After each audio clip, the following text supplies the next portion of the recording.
Welcome to legal guide 360 your complete legal compass में आप सभी व्यूअर्स और लिसनर्स का हार्दिक स्वागत है। तो जैसा कि लास्ट लेक्चर्स के अंदर हमने बीएनएस की जो कुछ डेफिनेशंस ही पढ़ी थी और वो जैसे एक्ट हो गई, जैसे एनिमल हो गया, चाइल्ड की डेफिनेशन हो गई, काउंटरफीट की डेफिनेशंस हो गई, इनके बारे में डिस्कस हमने अच्छे से किया था। अब उससे आगे की जो डेफिनेशंस हैं, जैसे कि कोर्ट न्यायालय क्या होता है, डेथ की डेफिनेशन क्या है, आईपीसी डेथ को कैसे डिफाइन करती है, क्या मानती है कि कब माना जाएगा किसी व्यक्ति की आईपीसी के अकॉर्डिंग डेथ की परिभाषा ये है, अगर कहीं डेथ लिखा हो तो उसका क्या मतलब निकाला जाएगा लॉ के अंदर। ऐसे ही डिसऑनेस्टली बेईमानी का मतलब क्या होगा। तो ये सेक्शन सिर्फ एग्जाम पॉइंट ऑफ व्यू से सिर्फ इनकी क्या पूछा जाता है कि ये कहाँ डिफाइन है, कौन सी सेक्शन में थी, अब कौन से में है, ये पूछा जा सकता है आपसे।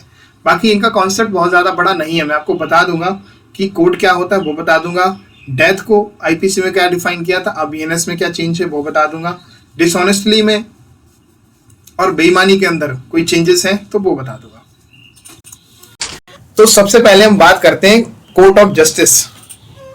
तो जो कोर्ट ऑफ जस्टिस थी आईपीसी के अंदर, अब बीएनएस के अंदर वो कोर्ट होगी। ठीक है, तो कोर्ट ऑफ जस्टिस का कोई कॉन्सेप्ट हमारे यहाँ नहीं रहा है। हिंदी में ऑलरेडी उससे पहले हम न्यायालय ही बोलते थे कोर्ट ऑफ जस्टिस को भी, इंग्लिश के वर्ड अलग थे, तो उनको अब कोर्ट ही कर दिया है और ये बेटर भी है। तो कोर्ट जो हमारा आईपीसी जो हमारा कोर्ट ऑफ जस्टिस है वो आईपीसी के सेक्शन 20 के अंदर डिफाइन था, और कोर्ट हमारा जो अब बीएनएस के अंदर डिफाइन है वो 2 सब सेक्शन 5 के अंदर। तो पहली चीज तो आपसे ये पूछी जा सकती है कि न्यायालय आईपीसी के अंदर कौन सी सेक्शन के अंदर डिफाइन था और बीएनएस में कहाँ डिफाइन है। तो आईपीसी के अंदर सेक्शन 20, बीएनएस के अंदर 2 सब सेक्शन 5। पहली बात तो ये आपको याद रखनी है। ठीक है, अब समझ लेते हैं कि कोर्ट का मतलब क्या है। तो मैंने जो रेड से लिखा है इस चीज को हटा दिया है और ग्रीन से जो लिखा है ये चीज ऐड कर दिया। तो अब आज के परिप्रेक्ष्य में हम पढ़ेंगे डेफिनेशन को पढ़ने के बाद आपको मैं बता दूं बिल्कुल भी चेंज आया ही नहीं है। आप ऐसे मान लो सिर्फ एक इतनी सी लाइन की जो कोर्ट है, the word court of justice denotes, तो कोर्ट ऑफ जस्टिस वर्ड है वो डोनेट्स करता है, या आज के परिप्रेक्ष्य की बात करते कोर्ट का मतलब है कोर्ट से अभिप्रेत है, तो दोनों का मतलब एक ही निकलता है। कोर्ट जो ये जो शब्द है ये घोतक है इस चीज का, या कोर्ट से अभिप्रेत है, दोनों में बहुत ज्यादा अंतर आता नहीं है, दोनों सेम ही है। तो हम यह समझेंगे कि कोर्ट की डेफिनेशन क्या है। तो मैं आपको बताऊं, अ जज who is empowered by law to act judicially alone, कोई जज है जिसे एम्पावर करा गया लॉ के द्वारा कि वो जुडिशरी कार्य करे अकेले। कोई जज अकेला मान के चलो जुडिशरी कार्य कर रहा है और उसे ऐसा लॉ ने एम्पावर करा है, तो हम ये कहेंगे कि ये कोर्ट है। या अ बॉडी ऑफ जजेस which is empowered by law to act judicially as a body. अब एक से अधिक जज हो गए तो बॉडी ऑफ जजेस हो गए। अब वो जुडिशियली कार्य कर रहे हैं और उनको ऐसा लॉ ने एम्पावर किया है, तो उनको क्या कहेंगे कि एज अ बॉडी काम कर रहे हैं वो। जब एक अकेला जज काम कर रहा है तो उसे कहेंगे कि अलोन, एक सिंगल अकेला जज काम कर रहा है। तो इस तरह के जो जज हैं, बॉडी ऑफ जजेस हैं, ये अगर जुडिशियली कार्य कर रहे हैं तो इसको हम कोर्ट कहेंगे।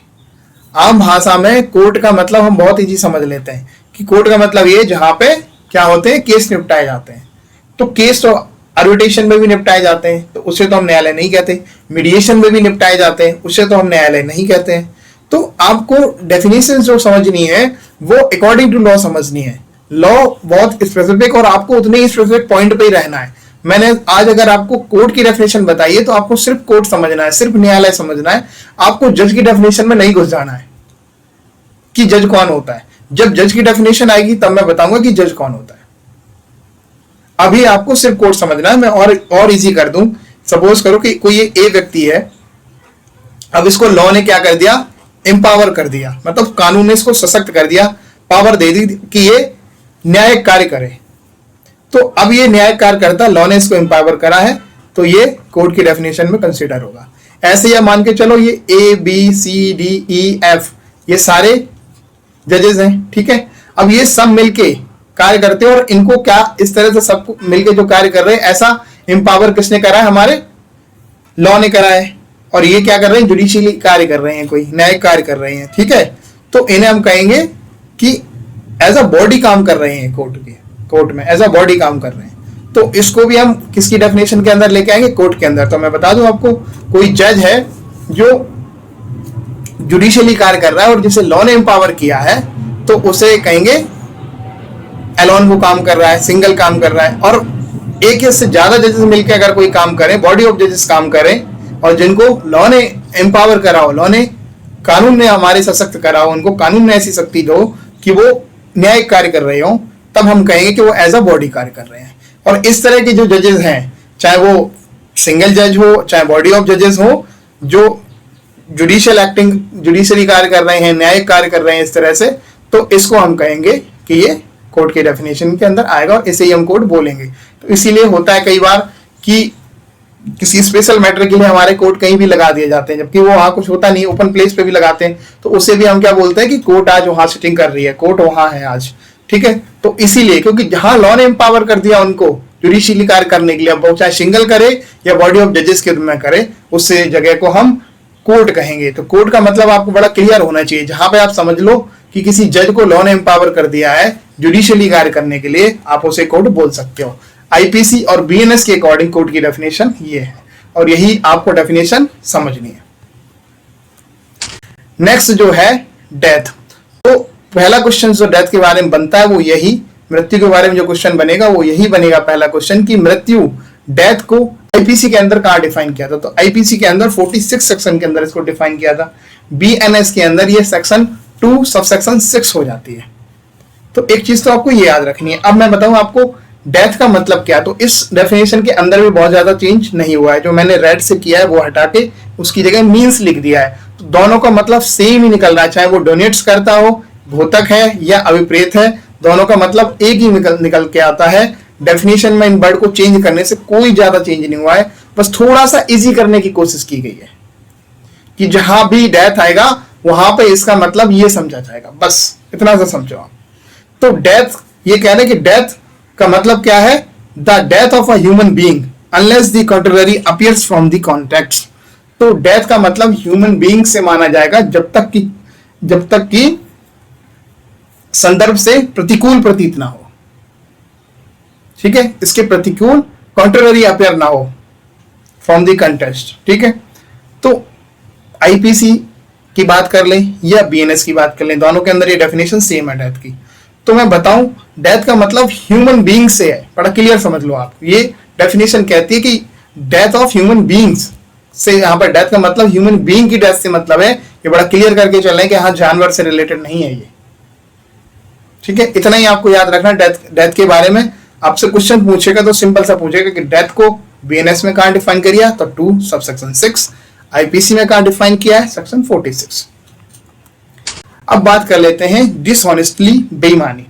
तो पहली चीज तो यही कि डिसऑनेस्टली, बेईमानी को अब बीएनएस के अंदर कहां डिफाइन करा है, कहां जगह दी है? तो सेक्शन 2 सबसेक्शन 7।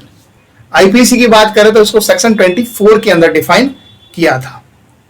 तो पहली चीज तो आपको ये याद रखनी है, यहां से आपका प्री का क्वेश्चन बनता ही बनता है कि डिसऑनेस्टली पहले कहां थी, अब कहां है, मतलब ओल्ड लॉ में क्या थी, न्यू लॉ में क्या है, आईपीसी में क्या थी, बीएनएस में क्या है, ठीक। अब इसके अंदर भी बहुत ज्यादा चेंज हुआ नहीं है, जो मैंने रेड से किया है उसको देख लेना, सिर्फ ये लाइनें हटाई गई हैं।